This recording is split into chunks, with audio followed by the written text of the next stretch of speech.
We're starting now. Welcome to the December coffee hour.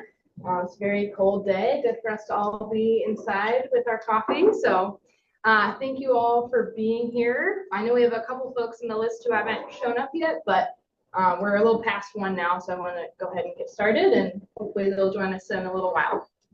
For those on Zoom, let me know if you can't hear us or anything, or you want us to speak up. Just go ahead and put it in the chat. Or jump in. You're welcome to talk as well. So, some of you may have been to Indian Lake recently and seen some of this happening. This is just taken last Friday. We had a little bit of snow on the ground, and we were moving a ton of logs out to the entrance there. So if you need firewood, it will soon be available at Indian Lake.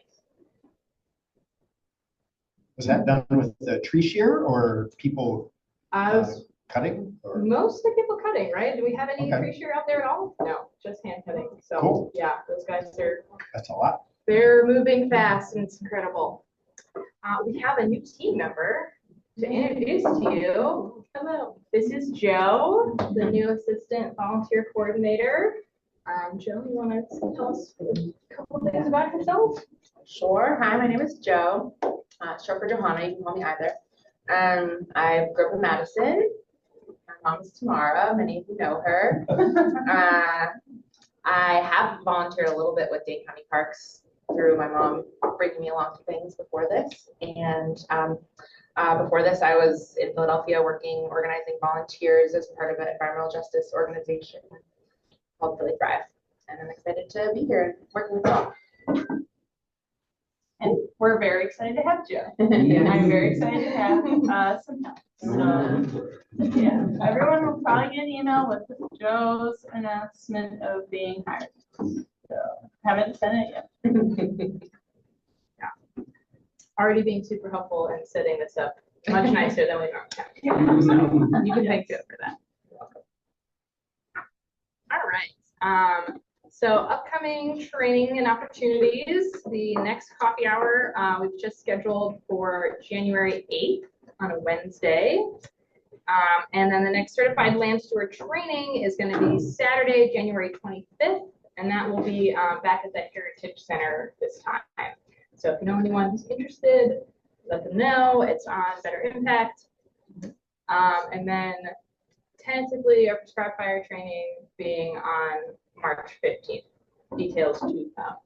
And with an additional training at some other time and date, but we just held this on our calendar for now as a Saturday. Is that classroom training or actual burning? This will be our annual fire refresher. Oh, okay. Which is just classroom, but we'll go over like what in-field things as well, just no burn. Okay.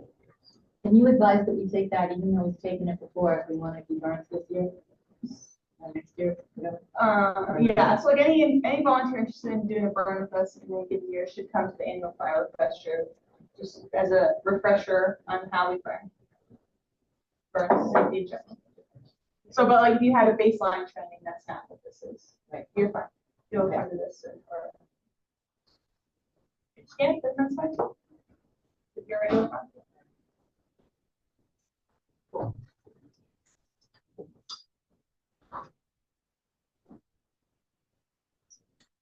Kylie, online here, I see you have a question.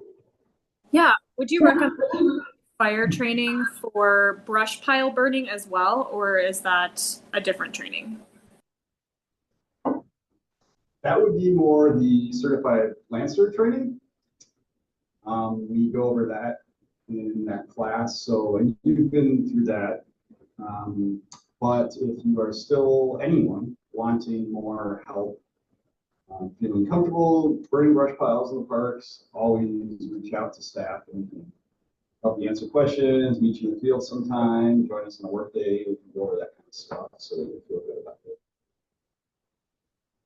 Does that answer your question, Kylie? Yes, thank you.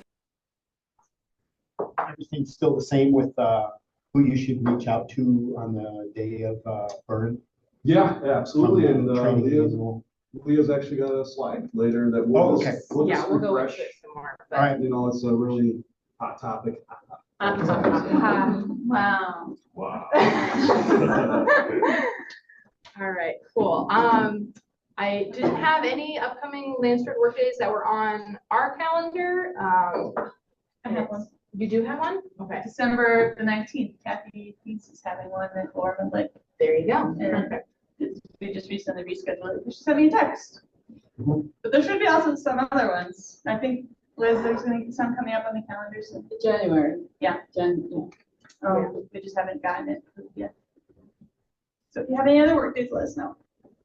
Yeah, I usually just look like a month out for these, so it's the holidays, so I'm not surprised if there's not any ton of work days coming up. But yeah, always let us know if you're not seeing those and you want them to be online.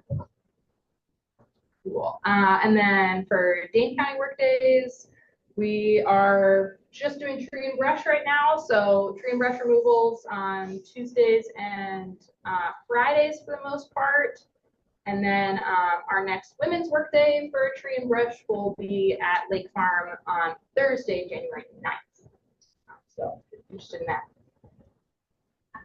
And I have some other workdays that aren't on there. They're not natural areas workdays, but we do have some native seed packaging events at local libraries. We have 10 of them. One of them being this Friday, which is full, but then there's several Saturday at Hopper Library, I think, is not full, and then there's 8 more after that. So check it out. Tell your friends. Tell your friends. Package seeds.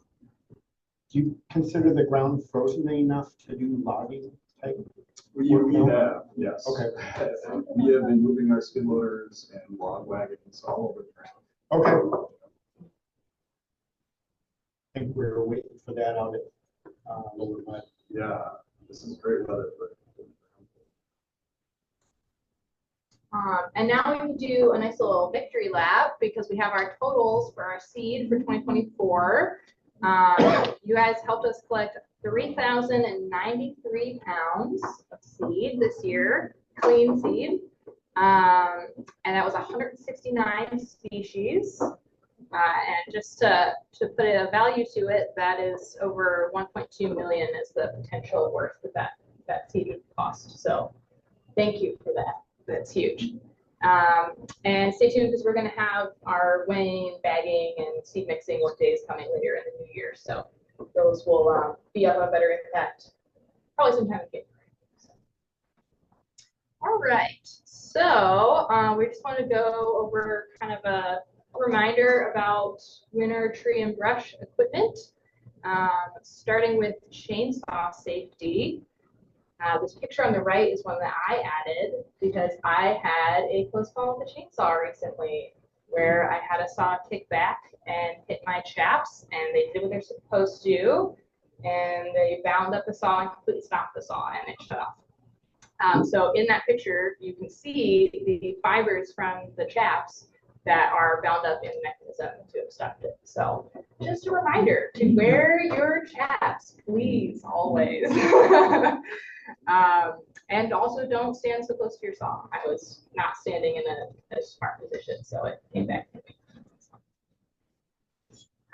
And a reminder for our land stewards about having a partner if you are cutting something larger than 4 inches in diameter. So most trees, please have someone with you.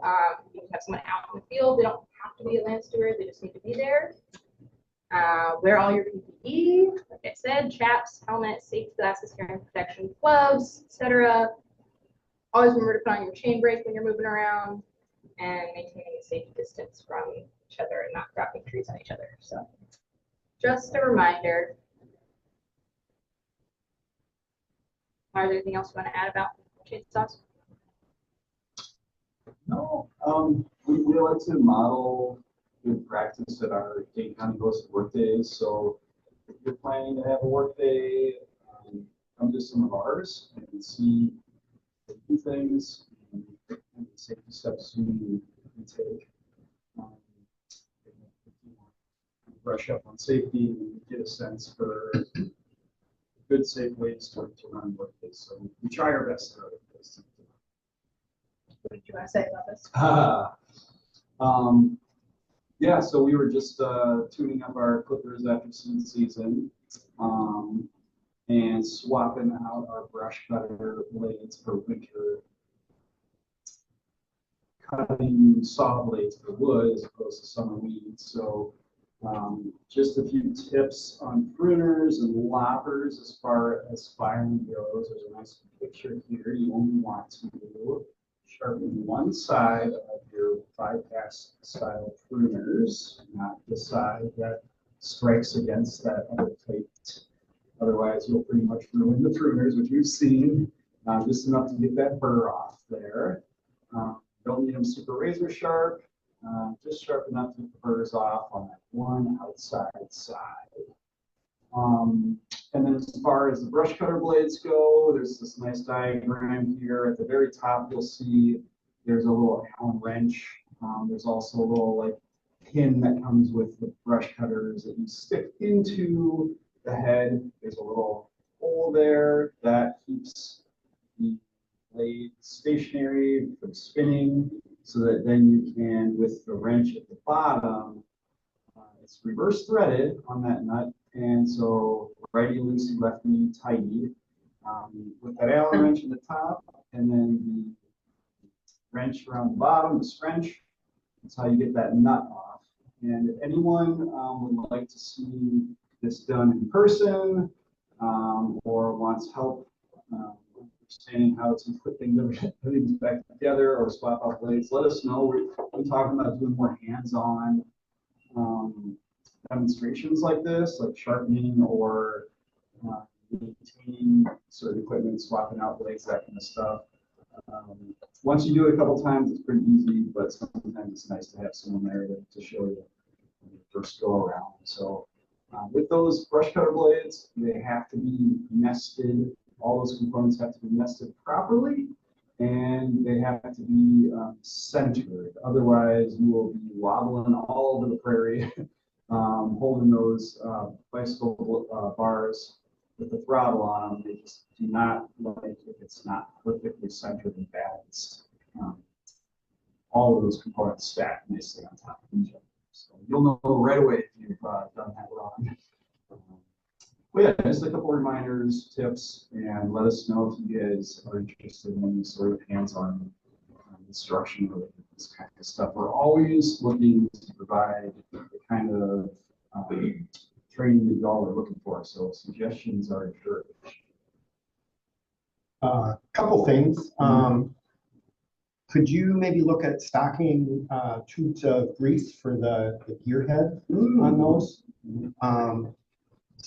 I've got a grease gun and a tip that'll go in there, but I don't know if other folks would or not. And those heads get pretty hot, especially if you don't keep them greased. Yes. And the other thing I found out on the one I've been using is those are actually 4-cycle engines that run on 2-stroke gas. I did not know that. And so they've got valves. And the valves are accessible right under that little black cover that you take off to get at the spark plug.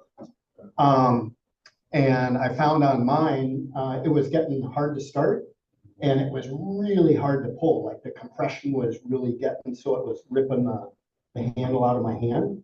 And my valves were way too loose. And so I adjusted those, and now it pulls nice and easy. It was also, it would run for maybe 45 minutes, and then it would come down to idle and die once it got warm, I guess. And it doesn't do that anymore at all. It just runs perfect. And it's 5 or 10 minutes to readjust the valves. So I'm happy to do that if somebody needs help with it, but that Kathy Pease, hers was too hard to start. She couldn't start it by herself, and her valves were loose also, and so it was just really popping through. So now it pulls like butter.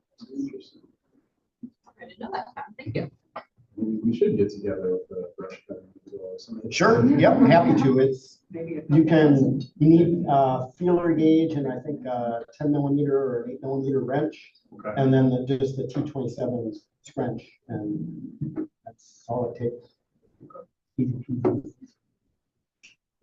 But happy to help with that if I can be available to like over to Robertson or Libby or whatever. Yeah, we could set up like a secondary sooner rather than later brush cutter It- review. It made a world of difference. And they weren't out by a lot, but enough that it really changed how they work. Cool. Anybody else got questions or comments about equipment, saws and stuff? We're looking at hosting at some point a basic tool like lopper, hand pruner, that kind of stuff. Maintenance days, parentheses, for volunteers, like to help that have people help us sharpen our stuff and clean up after seed collection season. But I think it would be a good kind of training as well for like people leading those kinds of work days to maintain your own equipment, know how to clean it and be able to tell other volunteers that. So TBD on what that, when, where, but just know that that's something coming down the line. I'm happy Maybe- to help on the chainsaw maintenance too. Like, Cool. there's not much. I guess I pretty much only know steels, but that's kind of what most people have around here too. And I'm thinking about ahead, person predators, we should also be sharpening too. That will be part of the next. Yeah.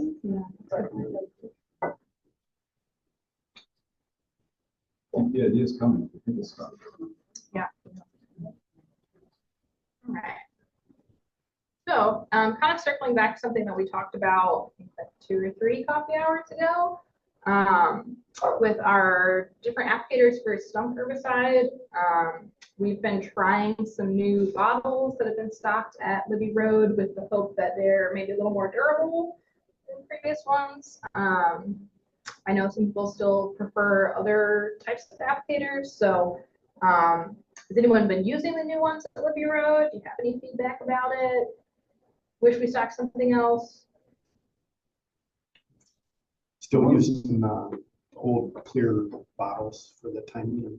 So what do you They're have before? working and The ones with the gray heads on the side, we bought a bunch of those. Are supposed to be more chemical resistant, proper seals, and feel a little sturdier. So please give us your feedback on the, since we don't want to, we're mostly stacking.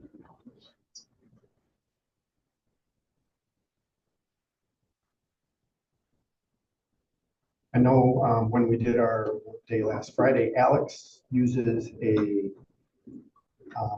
the pump up bottles that we use for the fire starter, but a smaller, like that size version of it.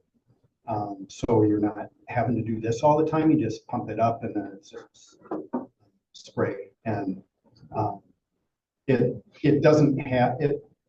You pump it up, but it doesn't have like a hose and a wand or anything. It's still a bottle like that. Right. But you pump it up now. Yes. Yeah, I like some of those. We have a couple of those that we use that I think are a little more reliable than some of the others. So, okay. Nobody has anything else to add. That's fine. Just wanted to double check if things were functioning or not functioning, or maybe it doesn't matter. We just want to provide stuff that works for you guys and then want to not always breaking down. So very, very interested in providing the right tools and supplies.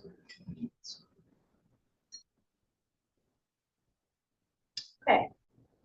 Brush piles. We said we'd come back to this one. Lars, you want to talk about this? Yeah, so this is always worth a refresher. We can talk about the Lancer training. Pretty much we have our checklist in our handbook or a separate checklist on our website. You can download it the same. Pretty much we're looking for snow on the ground unless you've gone through our certified burner course, which requires other training as well. If you have that certification, we're looking for you to make a burn plan, and you can burn without snow on the ground if you're working within the parameters of that burn plan. Really, we're looking mostly for people to get it done with snow on the ground. That's typically what we do as staff, with only a few exceptions. And then going down the checklist, certain notifications are different based on where you are in the county.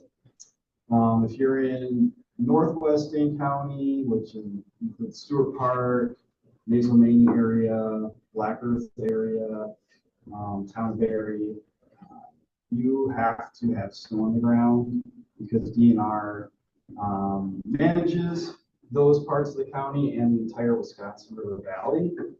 Higher risk of wildfire in those areas, in that part of Dane County including, and their authorities supersedes ours. So they say snow must be on the ground in those areas, even if you're a Dane County certified partner. If you're in the city of Madison, you have to have a paper permit, and our permits are in process right now. So likely, if you're burning in the city of Madison, we will have a paper permit for you, but it's probably worth you reaching out to us and making sure that we got that in the works and that we didn't forget one place or something like that. And then going down the list, we want to notify the Dane County non-emergency duty supervisor on every burn and your local fire department, which you can find in the appendix of the handbook. So you can see where your park is and then what your fire department is and notify them as well. Regardless of who you are, we want to know if you're burning, if it's in March or April. That's our high fire danger season. So give us a ring, even if you're a certified burner, for like a last step, no go kind of thing for that time of year. Even if there's like minutes of snow on the ground, it could go away, and later that's very same day, fire can move across those fuels. It dries out that fast that time of year. And then, we don't want to burn during high fire danger. So DNR, Smoky Bear has the fire danger map. Not too windy, not too warm, no ozone action days, and just be careful where you're placing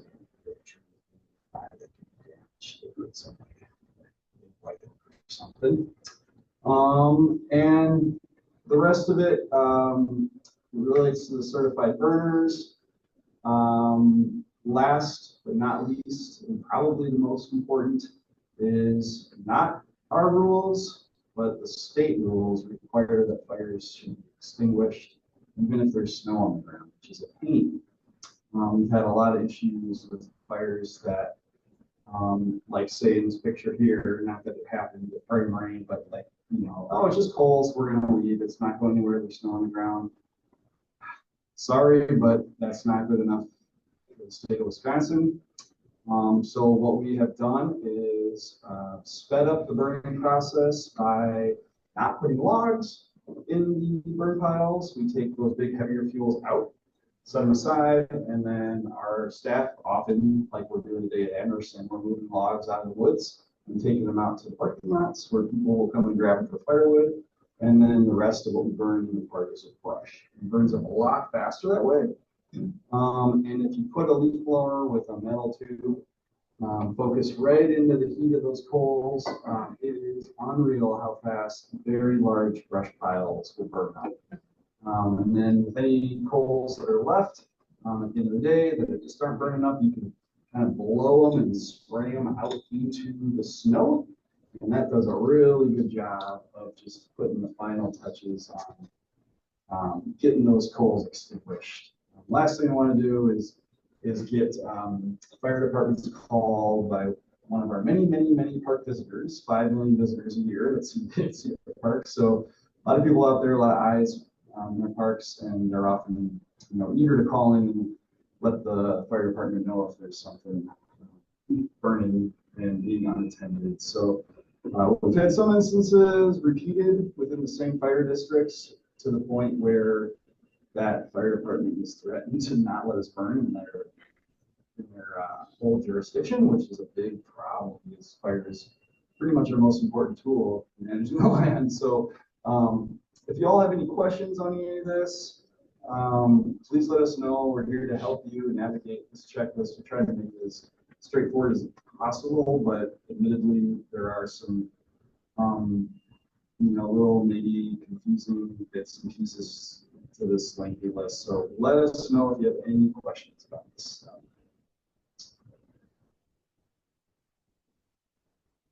Any questions up front?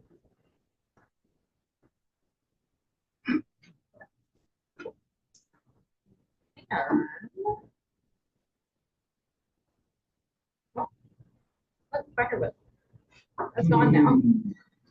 Did you have anything you wanted to say about firewood? Yeah, I guess speaking of firewood, we have some firewood signs here today for John. We love getting rid of it at the parking lots. So if you happen to have firewood at your parks that you are hauling out, let us know. We'll get you a firewood sign. We have them, I believe, at Lee Road. Grab one. This is the time of year when we just try to get rid of as much of that stuff and not have to burn it up in the parks. Send it on its way. So a lot of times we throw the sign on the ground, and people grab it. It's amazing how fast it'll go sometimes. But without the sign, they're a little sheepish. If it doesn't go though, can't you just leave it there for habitat? Yeah, absolutely.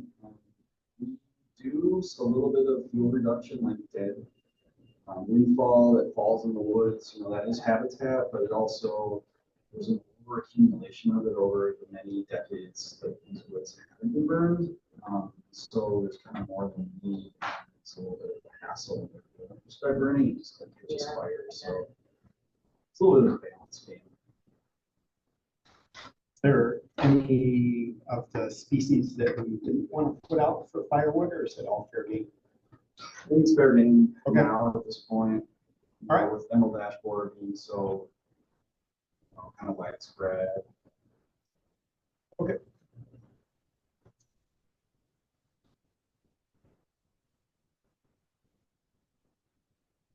Where was that at? Oh, that was at Lakeview. Okay. Yeah, which it took a while for it to start going, but now it's gone. So they came for it. I'm just gonna quick plug. If you see someone getting firewood, that maybe you made that pile, and not expecting you to police anyone else's pile, but if you see someone using a chainsaw unsafely there, please, if you feel comfortable doing so, or let me know, but ask them to wear their PPE. If you feel comfortable, I'm not at all saying do that to police people, but I've heard someone recently tell me that there was someone cutting firewood at Indian Lake wearing flip-flops. So I really don't want an incident with that. It is the county. Grant that's on that's their own personal thing. Like I don't think we would get in trouble necessarily for that if they got hurt. But that's just a thing. And if they want to become chainsaw certified, it's very easy to do so now on my impact. So you can share that information with them, or share my contact information with them, or Leah's. Lars is great. Don't want to hear people cutting wood using a chainsaw and flip flops. Yeah. That's a learning thing to hear. Yeah. Cool. So we just wanted to touch on winter tree and brush ID, just because it's a good reminder, and I personally sometimes will struggle to identify things in the winter. We had a work day last Saturday, and somebody was asking me, how do I know this is a walnut and not an oak tree? And I knew that it was a walnut, but I didn't really have a good way to explain it. I just kind of said, well, because look at it, which isn't helpful for anyone. There's wax laying on the ground. Yeah. So these are a couple of resources that I find helpful. There's a lot of them out there. People teach classes on winter tree ID, and there's books about it and stuff. But this first one, and this link will be in the recording of this. I'll add it to the coffee hour recording. It's a winter tree ID from Stevens Point, and the beginning of it looks like this picture below. It's a what do you call it? A dichotomous key. So it goes through, like yes/no questions about your different twigs and the leaf scars and the bud scales and just sort of the general morphology, whether it's opposite, alternate, all that kind of stuff. And it can just be really helpful in sort of narrowing it down between certain species that look kind of similar. It can help you tell like which kind of oak do I have and stuff like that. So highly recommend that as a resource. And then the second one is linked to a video from Dane County Land Conservation, which a friend of mine used to work for, and they have a couple of videos about their tree ID, and it gives some good examples out in the field of what certain things look like. Compares some native shrubs to non-native shrubs, so just a good thing to keep in mind. And if you ever have something you don't know what it is, feel free to like send us a picture or whatever, and we can try to figure it out from there as well.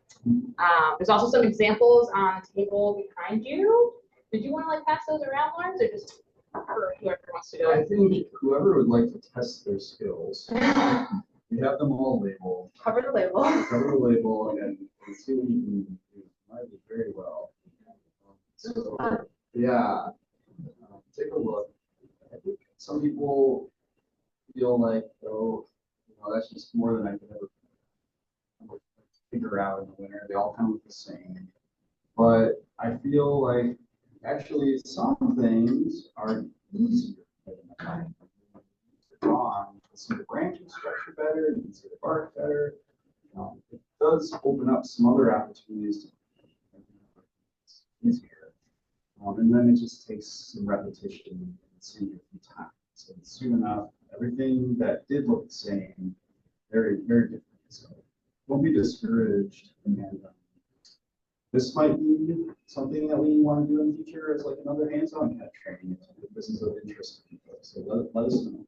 Yeah, especially because obviously, you know, looking at the sort of idealized drawing of something online versus seeing it in real life can sometimes feel pretty different. So yeah, maybe it would be useful to look at it in person and walk around and talk about stuff. But I also think it's just nice to kind of familiarize yourself with some of the terms that they use for like the different parts of a twig and a bud and stuff like that. I just find it helps me like look at something closer, and like having the words to describe it helps me pay more attention to it, if that makes sense, and kind of see those more like minute differences. Yeah. Why did I add this picture? Oh, yeah, I was just giving an example of like differences in bark as well, because I think sometimes people forget that how important bark is. You know, we get used to so looking at the leaves and stuff all summer long, and then once you got the bark there, it's like you got to kind of remind yourself of that characteristic as well. So I don't really have anything else to add about that.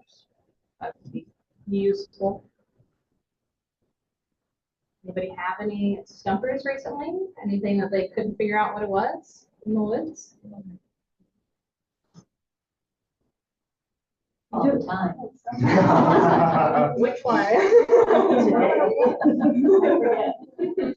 It does come up a lot on our work days. We always have volunteers saying, "Hey, Wendy, what is this?" And sometimes I know, but sometimes I don't know. We had high bush cranberries. Oh yeah, I know what that is. Little tiny burrows. But there was one strange one. Neither Liz or I remember it a couple of weeks ago. I don't recall what it was. We never found out what it was. So we left it alone. You gotta send us a picture. I want to know what it is now. Yeah, we'll try harder next time. That's very helpful. Yeah. Yeah, you bet. Some of the plant ID apps are getting better and better at it too. Like I used to use Picture This a lot, and that one was good for bark. Surprisingly, it would get like really accurate results just looking at the bark of a tree. It could get oaks down to individual species. That was pretty cool. So, Which app was that again? Picture This. It's called. Yeah. It has the subscription payment went up and I stopped paying for it, but it is useful. Yeah, it's not very much. There's a free one, I think. There is a free one. I think you eventually like max out the amount of No, I ones. use it constantly. Really? Mine stopped letting me. I wonder if they've changed that or something, but maybe I was saving it or something, but Maybe you got to NB the amount of times it looked picked up. probably. Too often I just give up. I have a question. Yeah. Is there an easy way to tell native high bush cranberry from the European? I know, I can't. I looked with a big magnifying glass And I thought I got it, but Mhm. wasn't 100% sure. Yeah, There must be an easier way. and that's the one that I hear of, where it's got the little bumps at the base of the petiole, and if they're concave or convex, is that? Yeah. And I just found it really hard to tell if they were concave. I know it doesn't work me, but I couldn't. Yeah, I don't really check them very often. Almost everyone I've checked is the invasive one. Natural invasive. Mm, Is that one that we worry about very much? Wow. Invasive versus native recovery? Well, I do have a question about that, because we're working on an oak banner right now, the sites. There are some high bush cranberry in there, but are they gonna survive a first dry burn? I mean, maybe they won't, so why keep it? Yeah, I mean, there's other shrubs that are native and beneficial, but they're maybe out of their natural community to be in an oak savanna. And it got shaded over the years from other shrubs that we don't want, and so some shrubs that are native, that are desirable, come in there, but maybe they won't make it if we have burns. So Yeah. I just So don't know what to maybe- do in that situation. Maybe it's sort of a temporary thing where you don't have to be the one to kill it, but eventually it Okay. probably might go away, so. Gotcha. And what's the kind of point of desirability when, like, elderberry is something that seems to really take off Mhm. in open space, but then you don't necessarily get the grasses underneath that would help fuel the burns. So is there a point at which you'd say, well, if it's disrupting the grass cover for more than, I don't know, five square feet or something, is there some way to think about that in terms of its space and its fire, its interference with potential fire carry? I didn't. Yeah, I mean, the grass is one thing, but oak litter can kind of fill in that void. The Sure. fire will carry anyways.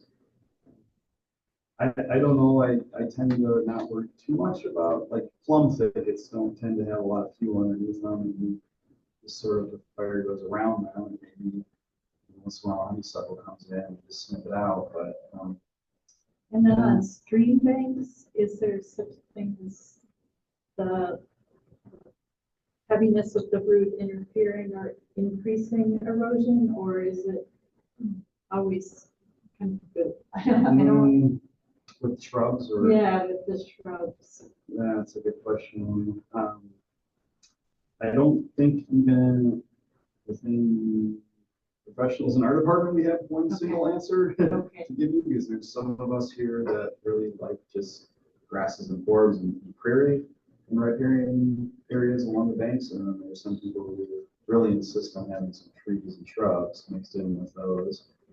It might be a case-by-case basis sometimes too, so I don't know if anyone else can have a better answer than that. It just seems like in the wetland at Steward, there's some areas where the banks are just like, you don't see the soil as much as you see the root kind of mass. And So it may or may not be the fault of the root mass, though. It might just be you're seeing it because it's been exposed by erosion, but it might not be the root that's causing it. Okay. I mean, I don't know for sure, but I mean, to me, if it's a native shrub in a wet area, it's probably meant to be along the side of the creek. So I wouldn't necessarily feel like they need to all be gone. Probably not a big deal. Good question. Other questions? Rush. I've had this slide on here like 3 times now, but just a reminder again about if there's any issues with my impact, let Claire I know. Now Joe. Yeah, just, it's still new. We're still getting everybody onto it. In the future, I will be communicating with you all probably more often through my impact instead of always sending out emails separately. They'll come through my impact. So for people who aren't already on there, we would like to get them on there at some point. So do we still get an email or something saying that we should check? Well, I'll specify, because what you just said is right, but wrong. Yeah, that's fair. So we use several platforms to email you all depending on what kind of email it is. So for example, the emails about like, we've scheduled another coffee hour, here's the recording of last month's coffee hour, whatever. Those typically come from a platform called Constant Contact, which allows us to bulk email people without it coming in as spam. I was having a hard time emailing from Outlook, which is the email platform we use and many other people use, just like Gmail or whatever other things, Hotmail. Constant Contact though, because we now have volunteers emails with like under my impact, I'm not going to manage 2 separate platforms of then having to enter your emails into Constant Contact also. So for the sake of just having all of your information in one place, and we're using my impact. But what that means is we basically write an email in my impact, and then it gets sent to you all. It comes as if it's coming from my email or Leah's email from Outlook. And then when you respond, it just comes back to our Outlook mailbox. It's not, we're not really communicating in Better Impact, we're just sending an email from Better Impact to you all. And then that also helps with the bulk email send out. My impact, Better Impact uses the same kind of whatever security management that tells your emails that it's not spam. Convoluted. I don't fully understand it, but I hope that was understandable. You'll still be getting an email from us. It's just that if you aren't on my impact, we can't email you in bulk with everyone else. So it's just easier if everyone gets on my impact. Then emails will still come to your email from us, but it will just, we're using your my impact account to communicate through email. And if not everyone comes onto my impact, then that's a potential problem that we will face when we get there. For at least the land stewards. Everyone else, that will be something else. I have a question about that. I haven't tried to do this since we switched over from signup.com. But can you still sign up another person when you sign up instead of going to bring a guest? Because I tried it with Jan for the coffee the other day, and there was no place to sign up another person along with me. Yeah, so the reason behind that is because like when you come onto my impact, you are signing a volunteer registration form, right? Basically, yeah, that's what it is. You're signing our volunteer agreement, say you as an individual are yes agreeing to be a volunteer, and then you create an account by doing that. Mm-hmm. And so if you sign up someone else, well then they're not. I'm just saying like if you were to, then they're not a registered volunteer, which is why Better Impact stops you from being able to do that. Okay. Unlike sign up, which that was a really nice function of it. I don't love that Better Impact doesn't have an option for us to do that. That saying, if you are someone that regularly signs up someone else, I mean, I'd love for that person to be on Better Impact as their own person because it makes our lives easier. I understand otherwise, but we can assign you to be a group, so that then you could sign up someone else that would never use my impact themselves. And it's. So if I want to bring someone that's not a registered volunteer, I can just call you and ask you or have you get me that paperwork or what? Yeah, we can always make an account for someone else, especially if they don't have an email. Like, I don't want. What if they're just in town? That's the same thing. Okay. You know, like, I mean, we're flexible as long as we know who's. Like for Tree and Brush Workday, we have a limit on people we want to attend, right? So as long as we know that you bring someone else, you contact ours, Leah, whoever, we can drop down that number to 14 and say, okay, yeah, that's. I mean, it might not happen, but I just in case. No, it's a good question. I think that's come up other times. I sort of have a my impact update, but it's not concrete. I just want people to be aware of it. My manager had a discussion meeting with risk management, which is the reason why we have my impact. Specifically, she asked a question about youth volunteerism, and we have to figure out some potential conflicts with having my impact now and then with youth volunteers. Before we had just like a group sign-in sheet that I think it was okay to use for youth groups, but now it might be potentially different. We also have a new risk manager, so maybe that's why it's a little different. So just heads up on that process might just change a bit, but I'm unclear of what that is, and then once I am clear, I'll let you all. So we have a small scout group this Sunday. We can use a sign-up sheet. Yeah, just continue doing what you're doing until I know more. We actually don't have any more specific slides, so we have a lot of time left. It's only 9:02. So floor is open for questions that you may have or comments or discussions. But what do you guys want out of coffee hours? Is there anything that we're not covering? Anything you'd like to see in the next coffee hour? Something you'd like to bring up as a discussion or highlight? You don't have to think of it now, but if you got something, let us know or email us later or anything like that. So.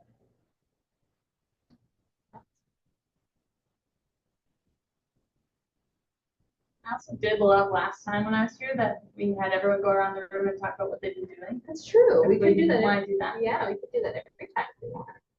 I think that's a great idea. Yeah? Okay. Do you want me to start? I'm missing you all, so I want to hear what you've been up to. I've been in the office all week.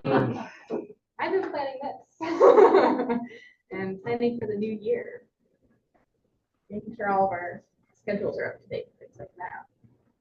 What have you been doing? Maybe people can say their names too, Yeah, because I don't know them. That would be perfect. And like if there's a friends group that you work with. I'm Joe. I already introduced myself, and I've been working on learning so many things about how all this works and getting onboarded to all the systems. Todd Knaut, Land Steward at Wabisa Wetlands on the southwest corner of Lake Wabisa. It's a 37-acre property that's about half marsh and half prairie and or wood. Been working at it since November of 21, and we're working on the last bit of brush cutting now. There's a north-facing hill, and we're about halfway down it, and it's all honeysuckle and other brush. It's pretty basic. Chris from the operations group, I guess, was out with the skid steer and grapple maybe 3-4 weeks ago and consolidated. We probably had 70 or 80 piles of brush, and he's condensed that down into about 8 or 10 very big piles that we're hoping to get cleared out this winter. It's a nice piece of property. It's on a hill overlooking where Murphy Creek comes into Lake Wabisa and the marsh and everything. And with the brush out of there, it's a really nice view up to the north and northwest. Yeah, it's I don't know if you ever saw or heard of the Wabisa Wetlands movie that ended early September, I think, something like that, when it was rolled out. But it's a nice hour-long documentary that's done by the grandson of a UW professor that lives just a little bit west of our property. But the movie was about kind of that marsh and the creek coming in and Wabisa. It's really nicely done, but the property butts up to a lot of DNR land. So we're working as much as we can with them to manage it, and hoping that this spring we can maybe do a combined burn each for both properties. But it's a nice area. It's out of the way, and it's just a natural area, so there's no amenities there. And from the parking lot, it's maybe a quarter mile, third of a mile hike in. But once you get in there, it's really nice. It's mainly set up for hunting, but there are some locals that walk dogs and stuff like that in there. And I've been doing a little bit of work with Kathy out at Lower Market. John Kessler, primary work at Schumacher. We're clearing off a north-facing slope for hopefully Oak Savannah. Been working on taking down some pines and some of the windrows, clearing that out of there. Question for you, Lars. We had a young lady that went through the woman's chainsaw, Sienna. And it was her first time using it. She was pretty excited about it. She is just starting a farm and some goats and stuff. So if anybody wants goats, get a hold of her. But she's looking to build a timber building. Can she have some of those pine logs? She has someone that has a sawmill apparently. So Yeah, it's like firewood, you Okay. know, you can take it, we don't want people selling it. right. But it would if be they're for for their own personal use, you know. Okay. Absolutely. And along those lines, if we had some lengths cut up for, I see the 7th, you're planning on coming out, we're gonna have a 6. Oh, yeah. We move those up to the top or something. Absolutely. Yeah.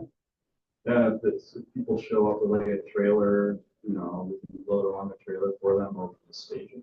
Yeah. And then the second one, the guy that comes down and gets a lot of the firewood, the farmer from up the road, can he still use the skid steer down there in the lower parking lot? Yeah, the farmer has liability coverage. Because we have farmers all over our land. Right. That can get their equipment on our land. Is that how we're working this, Claire? With Yeah, they have liability coverage, but for that, I think they should, I think if they're using a vehicle, you want them to have the chainsaw. oh The yeah, wood collection yeah, permit? we'll give them a permit. Yeah. You might already have. Yeah, that's where. I don't think he has. I think just last year. Just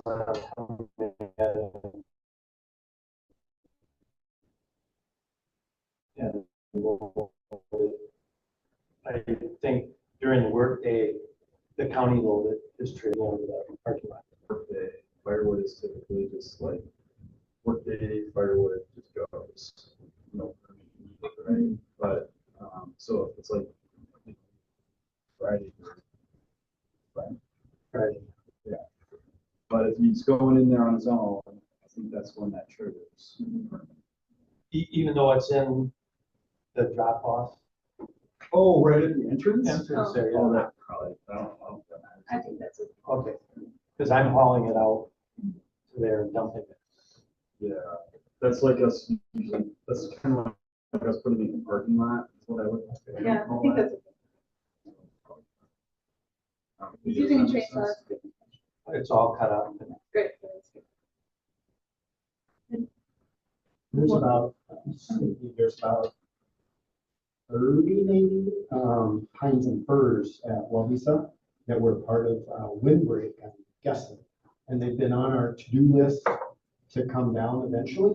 But they're just a lot of work with all the branches and everything. But if she wants to come out and help, they're right next to where we drive. So it would be really easy to get in there with the trailer and the logs and whatnot. She has some stones, so that would be. Oh, once those logs available and pretty accessible. I guess if she wants to pursue anything with that or you can whatever, just let me know. And plug for the women's chainsaw. She loved it and said we need more of it. Yeah, so that's the once a month one. We just had a Saturday one last week. So we're gonna have, they'll be on Thursdays from now until March, once a month. I think first week of the month is when we set them up. My quick update is that I've been onboarding Joe, and that's it. So last few weeks. I'm Mary Sutter, and I work at Steward Park. We have a friends group there. Not a ton of members. Yeah, not even if you went by gross weight, but it's a ton.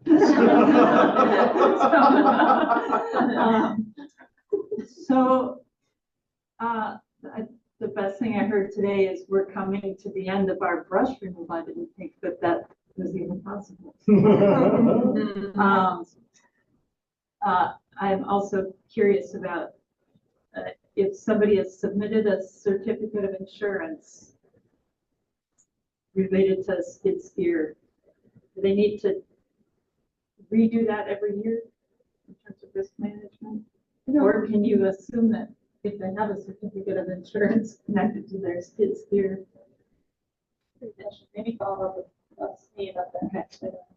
Okay, and we had 3 good days in wetland at Steward this week, and so wetland is on my mind. Otherwise, we're savanna, prairie.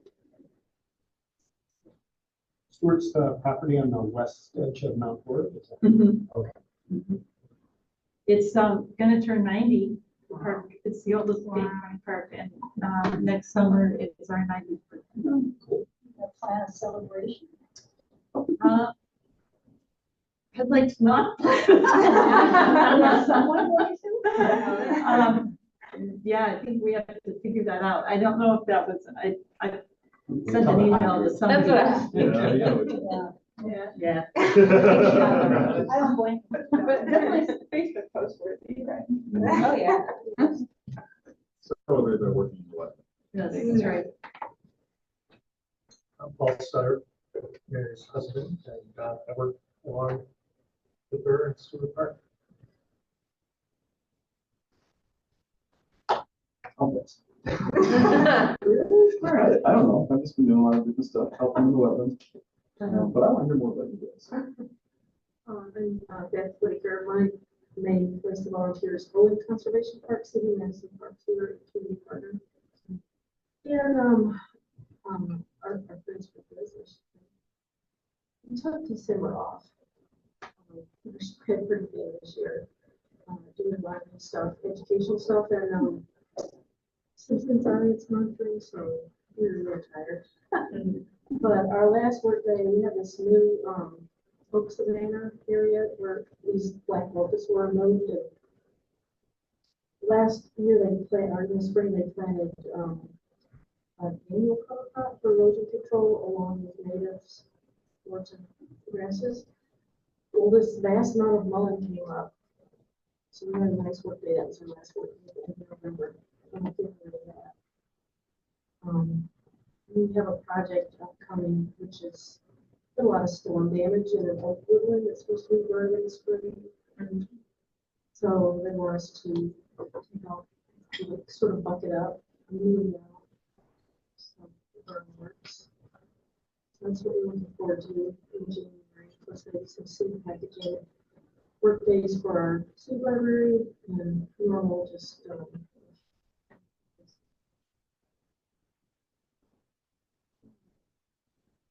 How big is that park? 97 acres. Okay.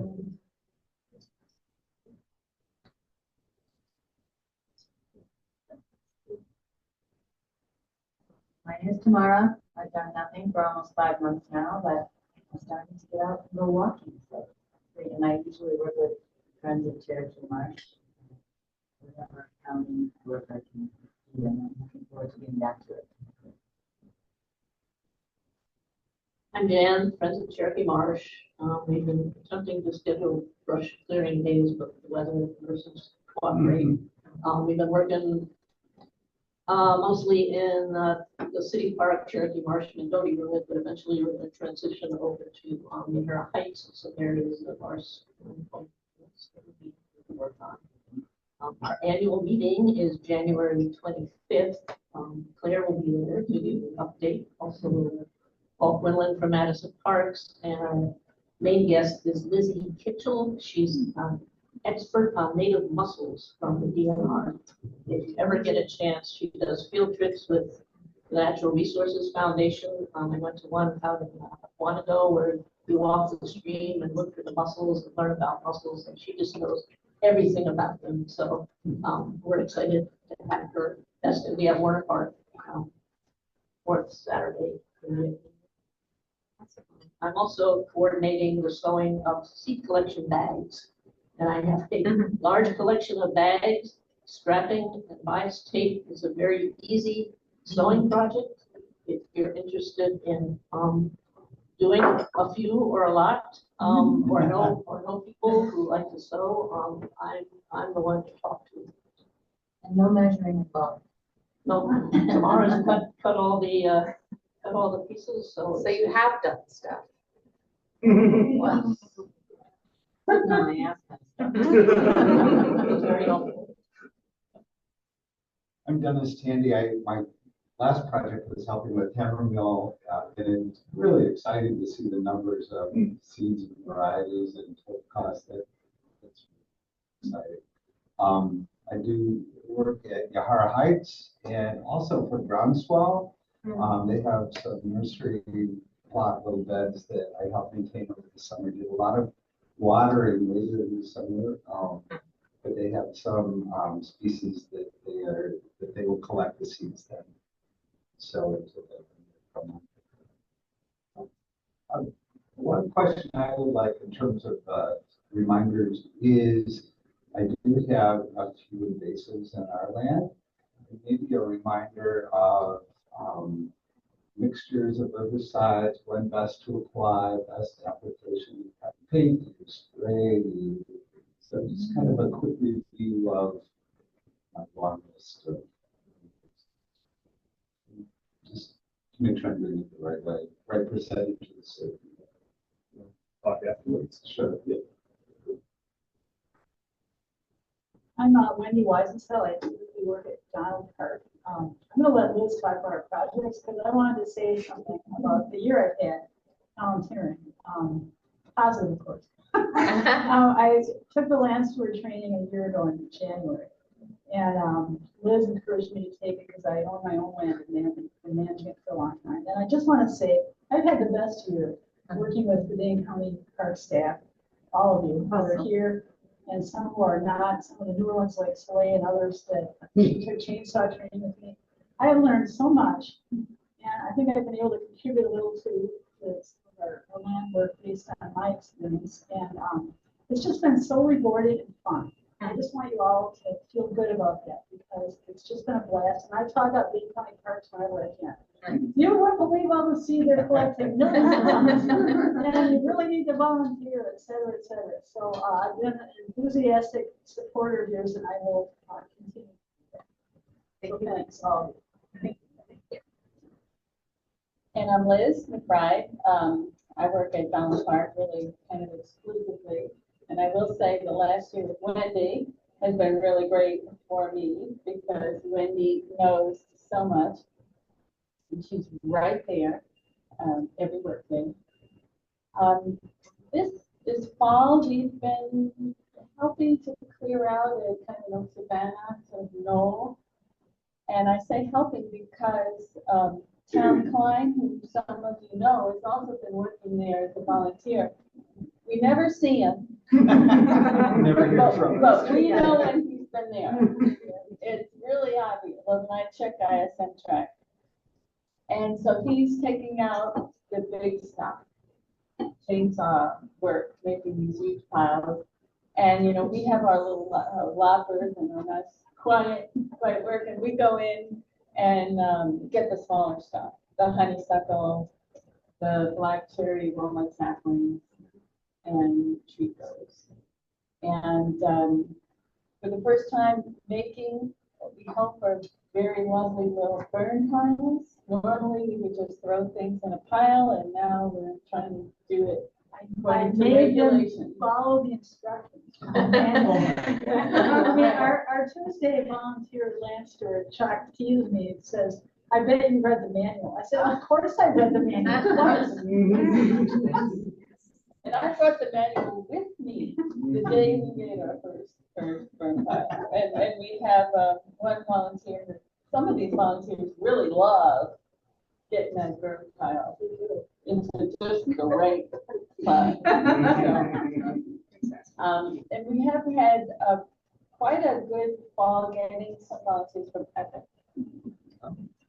And what's nice about that is they're all young and strong and happy to be out of the office.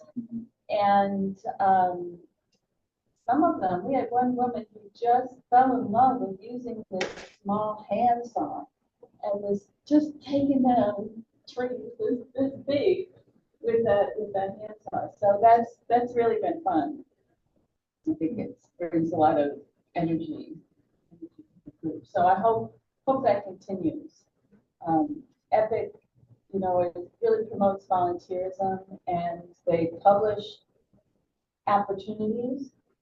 And I found out that we were the first one for the last month or so. So I think that's why we're coming in. But I know like 6 of those coordinators, and we'll try and keep.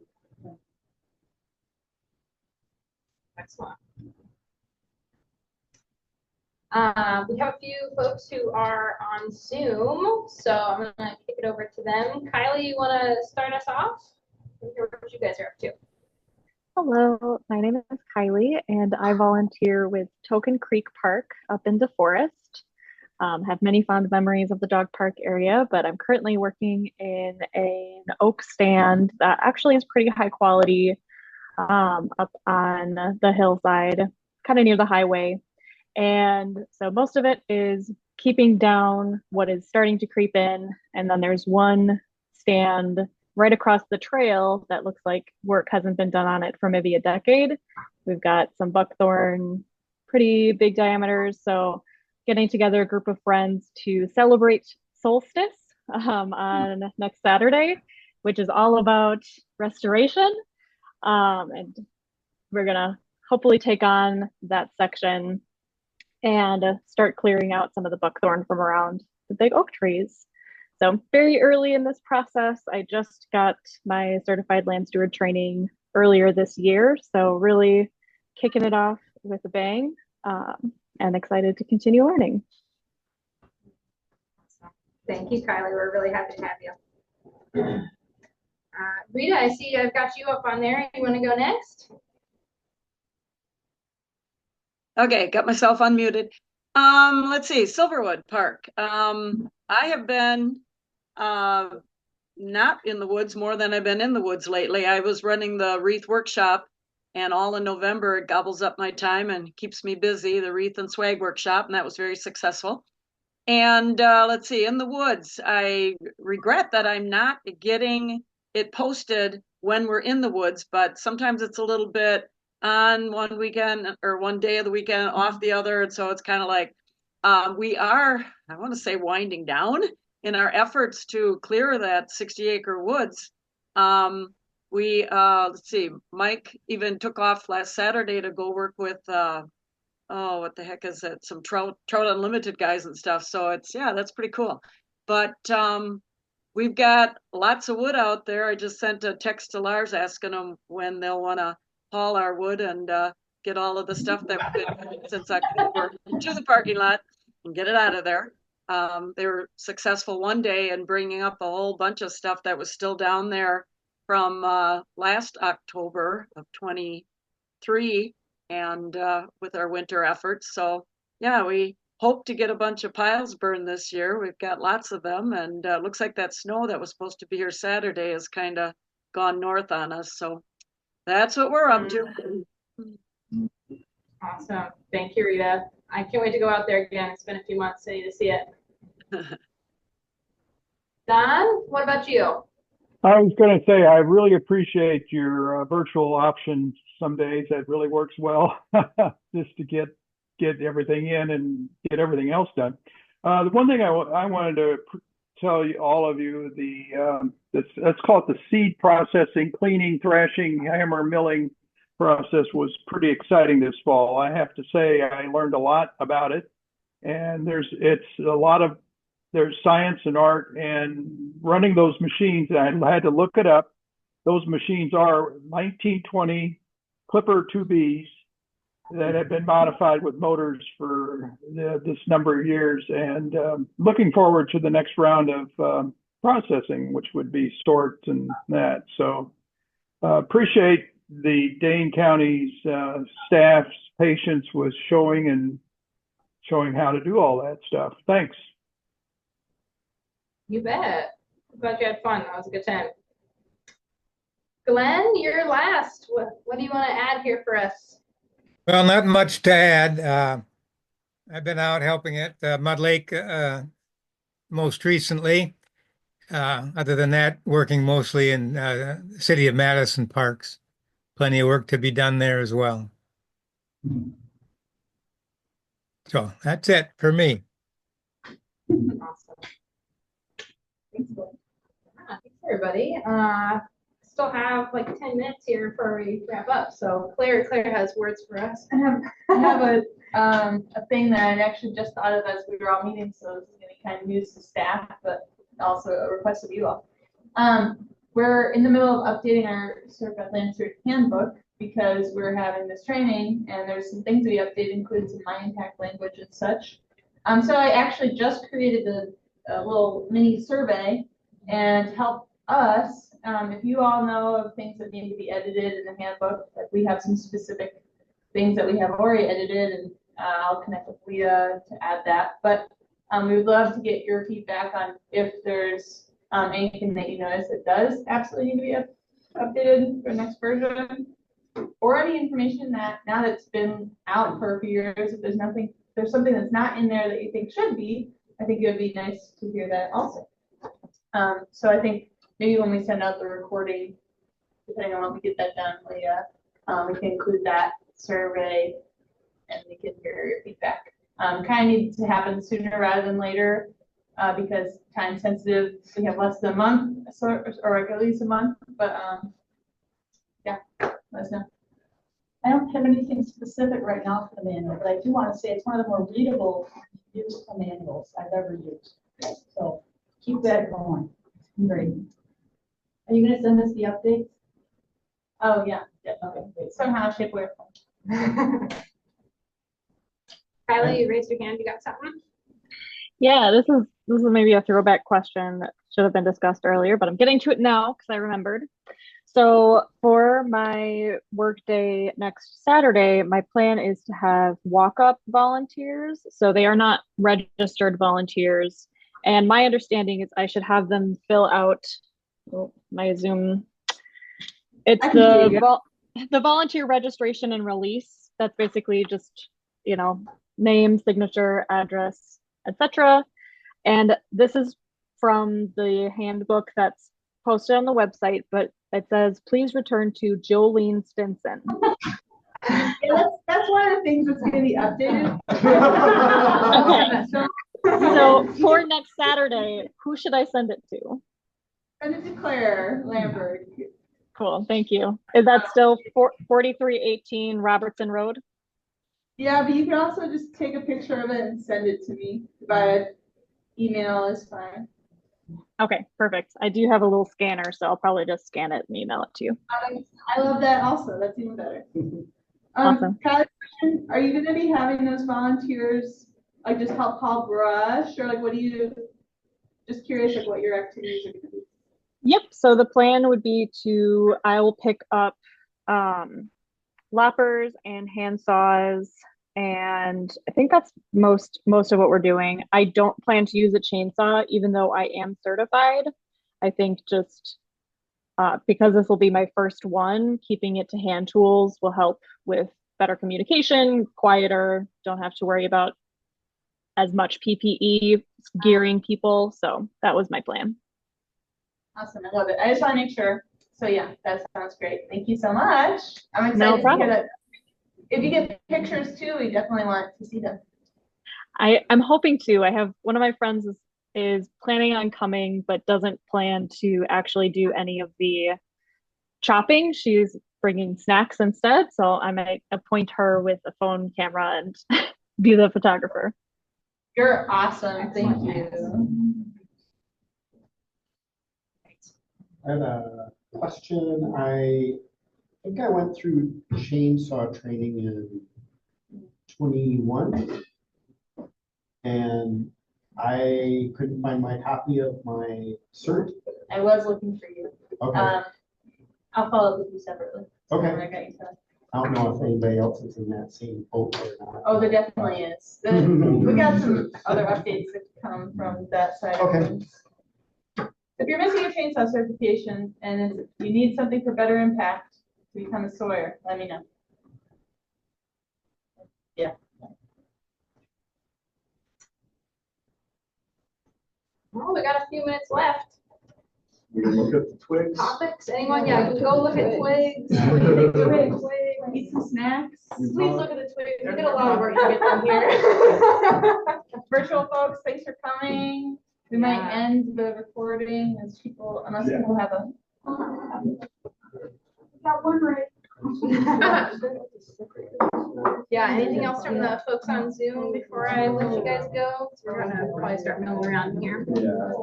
Thank you so much. Have a good rest of your day. Yeah, you too. I just recently got this, and it's just like 2 ladies live.